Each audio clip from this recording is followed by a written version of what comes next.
To say we don't have issues in the mining sector today is living in denial. We have issues, and until we come together, all stakeholders, government, traditional community, miners, investors, government, until we come together to table these issues, making mining the cornerstone of our economy will remain a mirage. Now, I'm glad that the Prof mentioned a few issues. Look at the issue of Aboriginal landowners. The average Nigerian who lives in Nasarawa or who lives in Ebonyi believes that that land is his ancestors' land, and he has a right to farm it. So whatever is under it belongs to him also. Now, he is not aware that the federal government, under the constitution, all minerals belong to the federal government.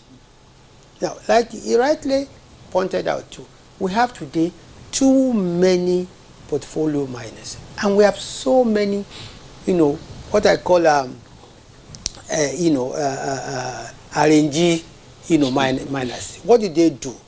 They will take licenses over, land.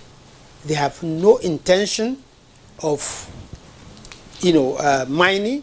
They have neither the capacity nor the technical ability. And I'm glad that just yesterday, the federal government cancelled 924 such licenses, because these people have these licenses, and what do? They hold the licenses, and they are now waiting for investors to come, and they negotiate with the investors. Who issued those licenses? Because I also remember that the cadastral office was also... The professor has said, under our constitution, only federal government can issue mining licenses. And you see, what these guys do, as long as they manage to pay the annual fees, their licenses are valid. But they do nothing. And they discourage investors because they hold the license.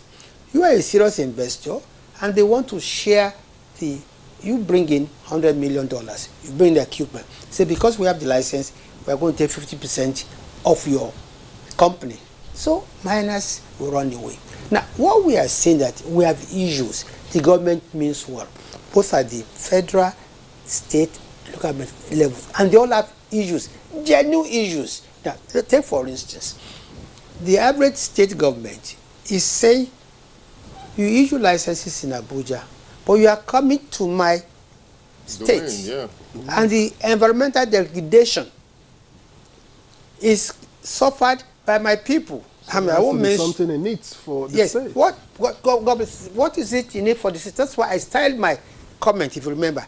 I said it looks like there's resource control struggle between federal government and state government. State government is saying, oh, you issue a license in Abuja, but you are coming to my state, and my state is going to suffer. So what is in it for me? So we must sit down and say, how do we carry along the states? How do we carry along the Aboriginal landowners? How do we carry along the investors? And we must make sure that whatever we do, because don't forget that Nigeria is not the only country with minerals. Well, carrying the states along does not necessarily mean it will chicken. Even in the oil sector, those communities are also carried along. You see, unless you sit down and discuss these issues, you would not know what is possible, what is not possible. Yeah. And this is the whole idea of this conference. It's called a brainstorming session with stakeholders, so that we can, at the end of the session, we can now make recommendations. So recommendations will be based on the input of every stakeholder. The miners, the investors, the government, the community, traditional people.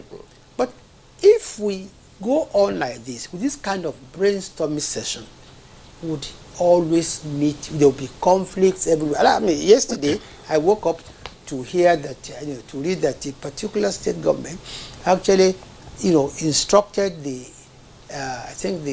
Air Force in the state to take over a complete mine. And this was done at a time when some, expatriates, some foreign investors were on the land. We're not saying the government is wrong, but we are saying let's sit together. Because any time anytime you close a mine, not only are you losing money, even the same environmental degradation you are trying to prevent, you are encouraging.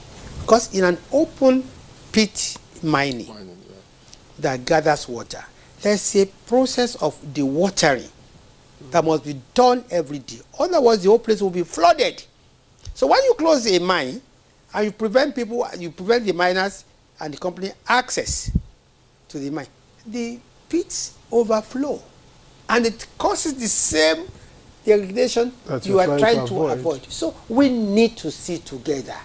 And like I said, Nigeria is not the only country with minerals. Other countries have it too. So if your policies are not investor friendly, they'll go to those countries. Let me take, for example, I am worried that there's no one single multinational mining company that is operating in Nigeria today. Where is Rio Tinto? Where is Bell? Where is BHP?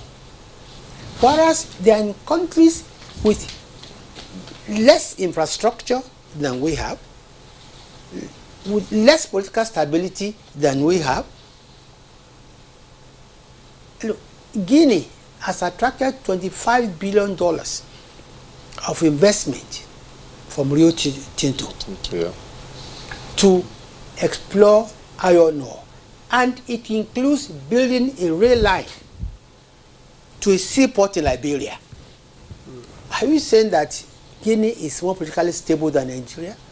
Are you saying that Guinea has better infrastructure than Nigeria? These are issues we want to examine at this conference. All right.